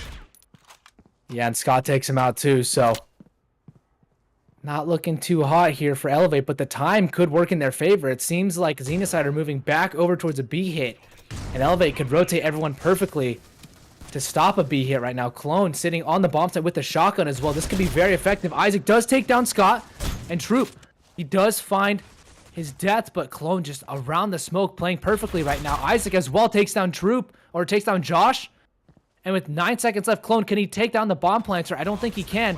MVP has been spotted, but he won't kill him. Yes, he will finally. And he goes for the defuse. Vape is far away, and Elevate, they win it off of a broken buy there from Elevate. Xenocide fall, and they will meet that of Dynamic Gaming in the losers round 1, or the consolidation round 1. So Elevate, they do take the victory, and they keep their streak going. They are 7-0 now on the map of Soar. Xenocide take a L on this map, and they are 2-2. So Elevate, congrats to them. 13-9 victory on the map of Soar. And, you know, I think that was a phenomenal showing from both of these teams. All 4 of these teams actually they were close games. They weren't blowouts, right? And so we're going to have a good series of games coming up tomorrow and on Sunday. Yeah, 2 great games. It was just best of ones. It's a light Friday, but tomorrow we have a lot of games in that grand final on Sunday. I look forward to some really great critical ops this weekend. I love how all 4 teams played today. Congratulations to all 4 teams, whether advancing to the winners bracket or the losers bracket. We're going to see a lot more great play. I'm sure of it.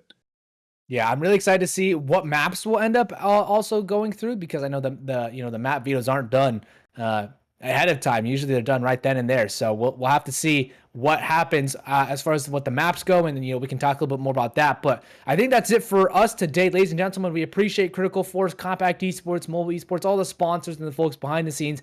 We'll see you tomorrow for some awesome games between that of Underestimated, that of Dynamic Gaming, Xenocide, as well as Elevate. We'll see more of these teams. We'll see the first team, who's the first one to be eliminated, right? Because we will see that lower bracket that is going to be Xenocide versus Dynamic Gaming. The upper bracket's going to be Elevate versus Underestimated. And ladies and gentlemen, we'll see what goes from there. But we appreciate you for tuning in. Join us tomorrow for some more Critical Ops action, and we will see you later. Peace out, everybody.